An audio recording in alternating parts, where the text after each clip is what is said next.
Hello, YouTube family. Just dropped off my packages and I thought, hey, I gotta run to Messina today, so why not give you guys an update? Because it's probably been a few weeks. I really should hit record after I get through all these like stop sign areas. Alright, so I'm heading into town. I need to go to a store that I do some RA at, retail arbitrage, pick up some things and replenish some things. I actually oversold something and I'm hoping that they have it so I don't have to cancel an order. But yeah, we'll deal with it if it happens. And then, so I was camping this weekend at a place called Coles Creek. It's on the St. Lawrence Seaway. And it's about maybe 40 minutes from my house. So we left on Wednesday. I packaged up my orders, shipped them out Wednesday, and then didn't do anything Thursday, didn't come home. But then Friday came home, packaged up the orders, which I think I had like 18 of them on Friday, shipped them out, and then came home today. And so I didn't put my store on vacation. I kept my 2-day handling time because I knew if I came home Friday, I wouldn't have to ship again till today, which is Monday. And today I had, I think 29 orders because I got 2 orders as I was packaging. So I ended up with 29 orders this morning across all platforms. I had nothing from Macari and nothing on Poshmark, which really surprised me because both of them have been, trickling in orders here and there. But most of them were eBay, of course, and then I had some Etsy orders. Oh, and I had one Amazon. Oh no, I didn't have an Amazon. I had an Amazon order when I went to go fill it. It was for some Columbia shorts. It says the buyer had requested that it be canceled. So I went ahead and canceled that order, so I didn't have to ship that. So I just dropped those off, and while I'm in Messina, I need to stop by the town clerk. And I really wanted to say this at the beginning. What I'm going to talk about today is why my sales are up. So many people are dealing with summer slowdown, but my sales are up. But before I tell you about that, let me tell you why I have to go to the town clerk's office. Non-reselling, of course. I always throw in mostly non-reselling. Today I'm going to probably talk more reselling than non-reselling. So as all of you know, or if you're new to my channel, I'll let you know my mom passed away in January, and I am one of her executors, and I'm on her bank account. So I've taken over all the financial stuff and paying her bills until we get the house sold. Which, by the way, I don't remember if I said last video that I did that we ended up putting our house with a realtor. 2 full price offers on day 1. We accepted one of them and did the inspection, had the appraisal. Should hear today about the appraisal. The appraisal was last week. Crossing my fingers that it passes the appraisal. As all of you know, house prices have gone up tremendously. And in the area where my mom lives, so many houses need so much work. But my mom's house is really nice, move-in ready. Doesn't need the work that everyone else's does. So when you compare her house to other houses, her house was sold for $20,000 more than everyone else in her area, maybe even $40,000 more. But the fact that she's had 4 full price offers on the first day, 2 when it was for sale by owner. Go watch the videos if you want to know what happened with that. 2 that day, we accepted one, fell through, and then 2 on when we put it with a realtor. And I will tell you guys, when I met with a realtor, when we were all done, I was with her for like 3 hours, talking to her and stuff and showing her around the house and filling out paperwork and whatever. And throughout my conversation of talking to her, I was telling her how horrible the real estate realtors are in this area. They're so bad. And I was telling her how I didn't want to put it with any realtor because I think that they're all really bad. I've not found one every time I look at something, including her. Probably not the best way to start out a conversation and a relationship with somebody, but she agreed with me, and she said, and she's the owner of this real estate company, and I pretty much told her, and I don't think she lists as many homes as probably some of the people who work for her, but she's like, I'm gonna recruit you to come work for me. She goes, you're gonna give up your reselling and come work for me. I'm like, no, I'm not. My reselling gives me way more flexibility than real estate. Real estate, I'd have to be around here to show the houses. I don't want to have to do that.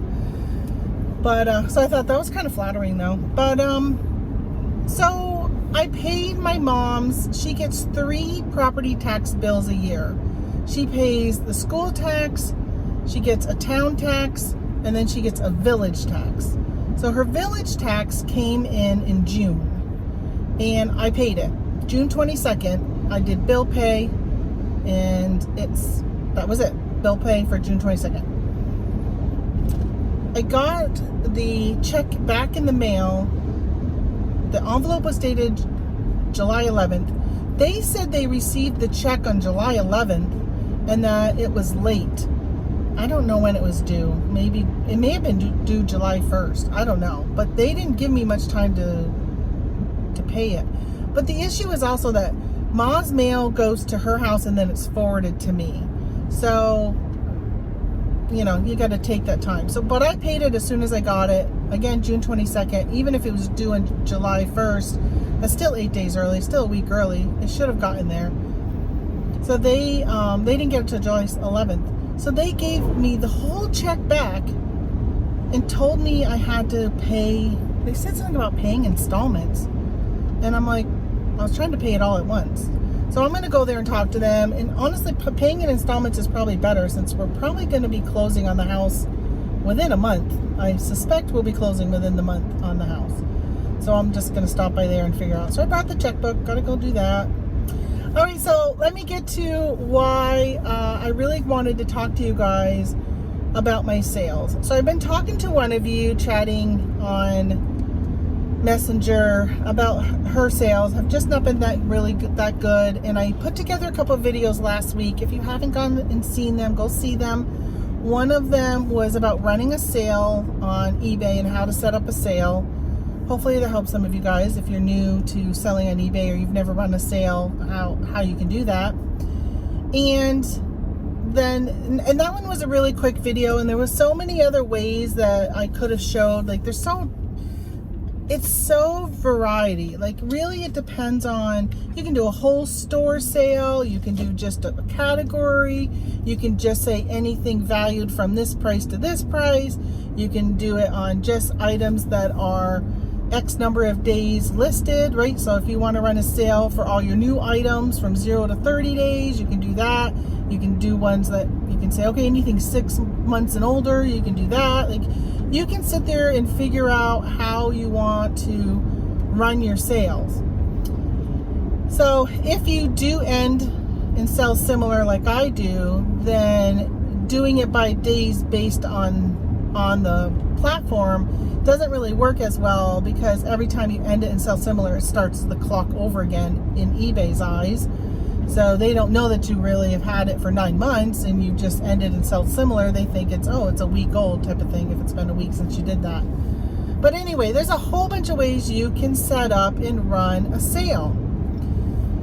And then I did another video talking about setting up categories in your store. And then once you have those categories, which I have categories called clearance, and then I run sales based upon those categories. Hold on, I just want to press the screen. I'm going to just make sure you're not too hot. Oh, you are hot. Because the whole thing just went really like it's going to shut off. So I hope you don't shut off on me. Let me just see if it stopped recording. It did not stop recording. I'm going to lower you. Sorry, guys. I'm going to put you over here. I'm not going to edit you out unless something else happens, because I don't want to edit.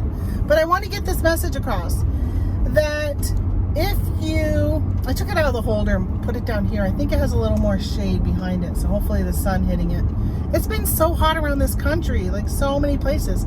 I am in northern New York up near Canada, and it's 82 today. It was 87 yesterday. The humidity has been off the charts though. It's so humid. Little breeze today though, it helps. But anyway, so I did that other video talking about categories, and the big thing about it is, and one of the things that's really been working for me is I decided I want to clear out items that have been sitting in my store for a year or more. And then once I get that taken care of, I'll start bringing it down. And then I'm probably going to get into a system where things will never hit a year. If they hit a year, I'll probably end up taking them and donating them as soon as they hit a year or whatever. I think it's also going to depend on if I list something in, let's say I listed a Christmas item in April. It hasn't even gone through the Christmas season yet. So I probably wouldn't even do anything with that one until it went at least through the Christmas season, and then I'll decide what I'm going to do with it. So, you know, some things I'll play around with based upon if they're a seasonality item. But I've been taking everything that's been a year old and moving it to a 50% off sale. So I created a category called 50% off, and that's where that is. A couple of weeks ago, I heard the Bearded Picker was talking about somebody else who does something similar to what I do, but he does it one step further. And I was like, that is a brilliant idea. And he takes everything that has been there for in the 50%. Once it's been at 50% for a month, then he moves that to another percentage. I've chose 55%. So then it has another 30 days at 55%. And then it will go to 60%. So that will be 3 months it'll be on sale. And then the 4th month, it's going to go to 75% off. And it will sit there until I sell it or I take it off and put it in a, I'll pull it off and donate it, or, you know, whatever I'm going to do with it. If summertime, I might do a garage sale and just do like a $1 for everything or a quarter for everything or something like that to clear stuff out. So I'm kind of looking at doing something similar to that. But I've been doing that so far, the 50% off, and most things are at 60% off right now. I think I have like 800 items at 60% off. And I've been using that and pushing that to kind of generate some stuff. And I've also been ending and selling similar those items so they look like they're new, but then they're on clearance at 60% off, but it's a new listing on this platform, which gives it a bump. So trying around with all of that type of stuff. The sales, running a sale. So I go and I run a sale for 60% off for the month. And then every now and then I will end some of those and then sell similar, and then put them back into that sale once they have a new item number. If you've got a watcher and they've been watching your item and they're not buying it when it's hit 60% off, they're not going to buy it. They're not going to buy it unless they're listening to my channel and they're like, I'm going to wait till it's 75.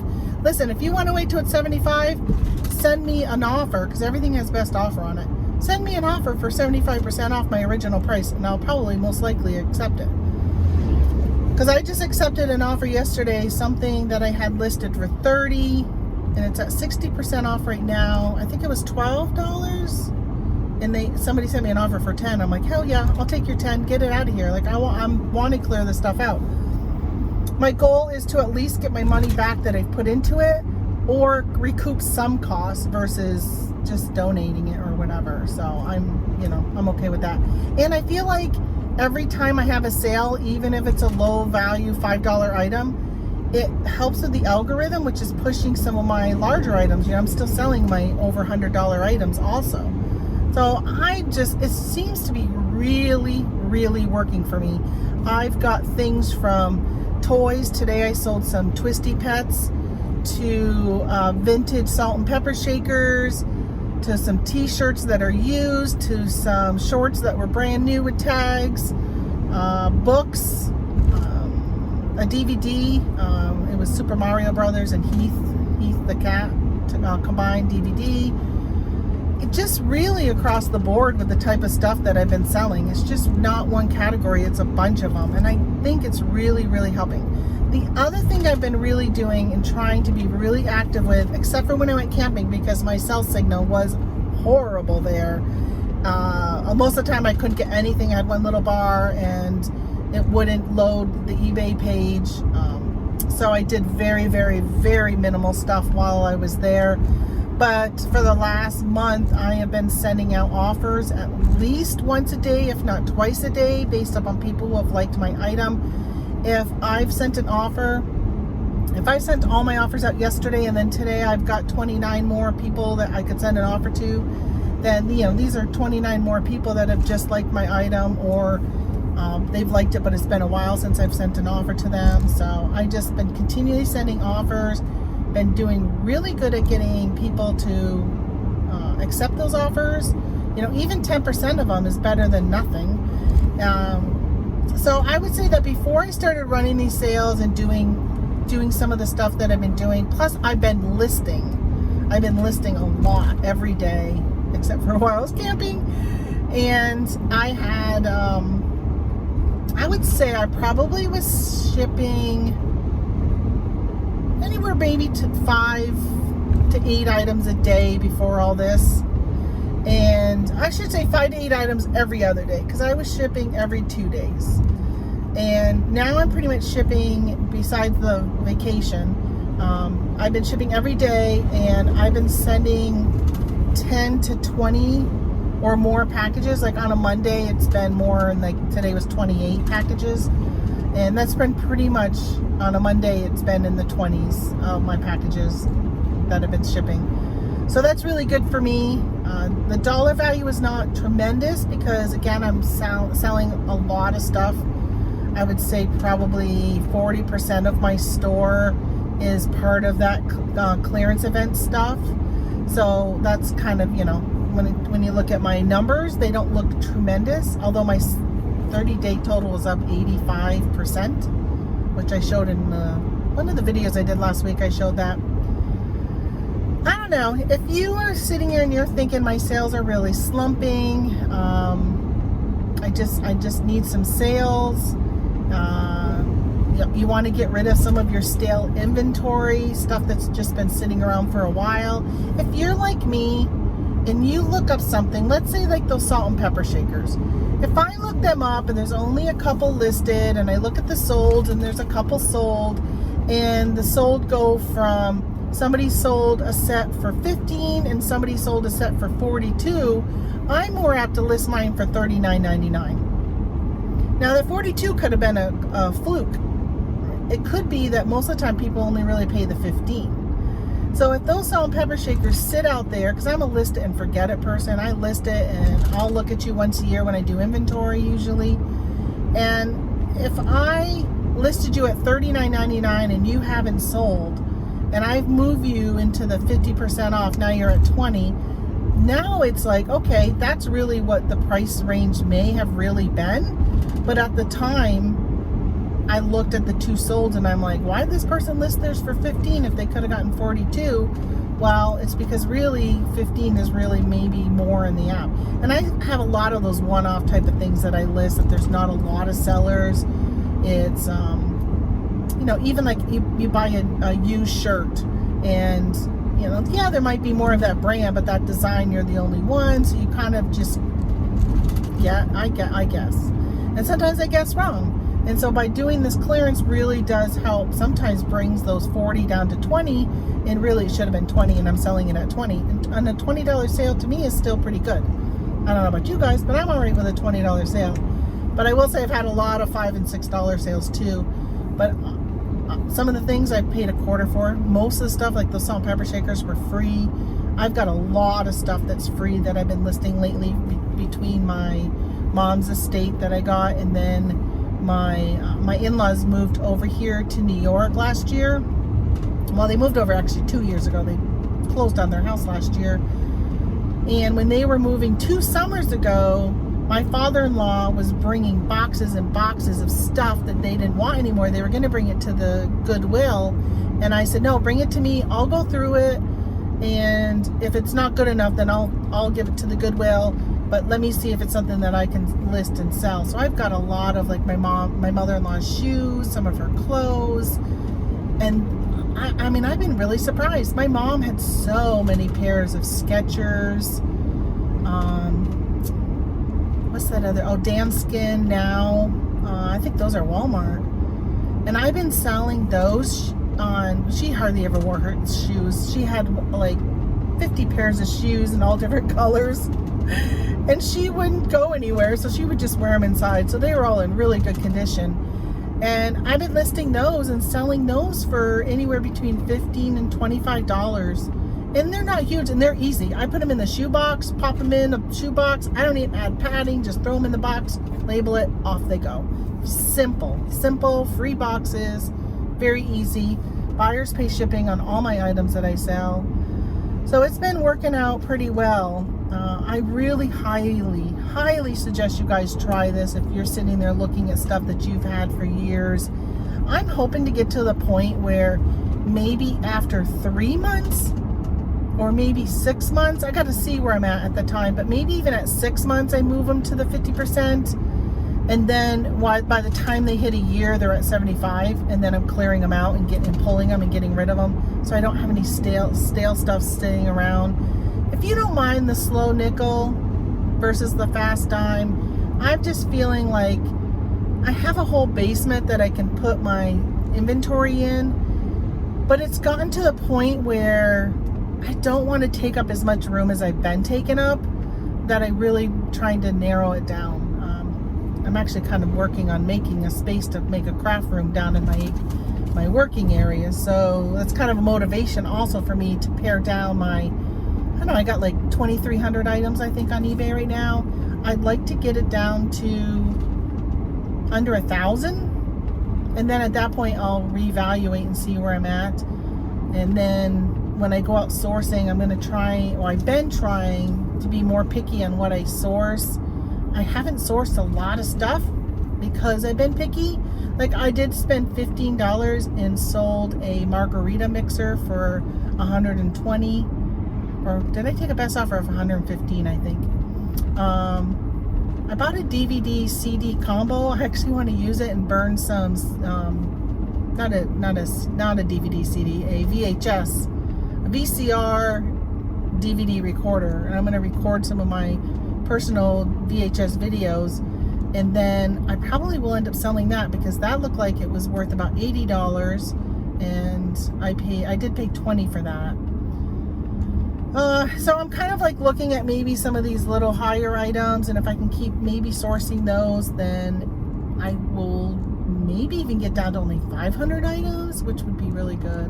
I think it depends on the size of the item. I'm really trying to limit myself to just 2 rows of shelves with my totes that I have, and maybe get that down where I can kind of control it into that area, which would be really good, and use the other half of my office that I'm using now for dead stock and listed inventory for my craft room. That is my plan, which I hope I can get that done. My goal is by this 2023-24 winter, that by the end, before next spring, I will have that room set up. That's my plan. So I'm being really aggressive with my sale items. So hopefully that works. Train tracks. So that's what's been up with me. Tony and I don't really have a lot of travel plans left for the next few weeks, and then we're pretty busy in August again. I'll actually probably be putting my store on vacation for a couple weeks in August because we're going to Pennsylvania. Then from Pennsylvania, we're going to be down in the southern part of New York doing some camping. But Pennsylvania is with the Jeep. So we do some off-roading with the Jeep, so we'll be doing that. And that's about it. That's what I'm doing. That's what I've been up to. And I'm just so happy. And even Tony said today, I walked out with 2 bags, and he's like, wow, you got a lot of orders. And I said, yeah, I told you I had like 25 of them. I said, I ended up with more than that, more than what I told him. And then, again, 2 orders while I'm packaging, which I absolutely love. My sister-in-law was funny because all weekend long, she got to hear the cha-chings. And her and my brother, and there was like cha-ching and another cha-ching and another cha-ching, and every time I'm like, oh, let me see what I sold. Oh, let me see what I sold. Then I would see what I sold, but then I was trying to take it down from those cross listing platforms, but it didn't work because this internet was so horrible. Okay, well now I know where Sherwin-Williams moved to, right there. It used to be over on the other side of the these like strip mall places. But it moved. I wondered where it went. Okay, well, as I'm talking about Sherwin-Williams, like, you guys don't really care, so I will talk to you guys later. I will see you, I guess, in the next video. I'm gonna go this way. And hope you guys are having a great summer, staying cool, because it's been really hot, and staying dry, because up here in the Northeast, there's been a ton of flooding. My hometown that we moved from had a lot of flooding, a lot of damage. My son still lives there, and he was talking to us on Wednesday, telling us how he had to drive all the way to another town to get home and go around because the flooding's so bad they closed the bridge. And yeah, so that's pretty bad. And I know that I heard this morning in Philadelphia they're searching for 2 toddlers that went missing, and I think there's a grandmother missing also. The mother passed away, and the father and the son are still, they survived. So prayers for all of them. Prayers for any of you that are having any issues. I know that there is Pat, the reseller here on YouTube. I think he goes by the Traveling Reseller. Pat D's saying prayers for him. All right, that's it. See you guys later. I'm gonna go shopping. Bye.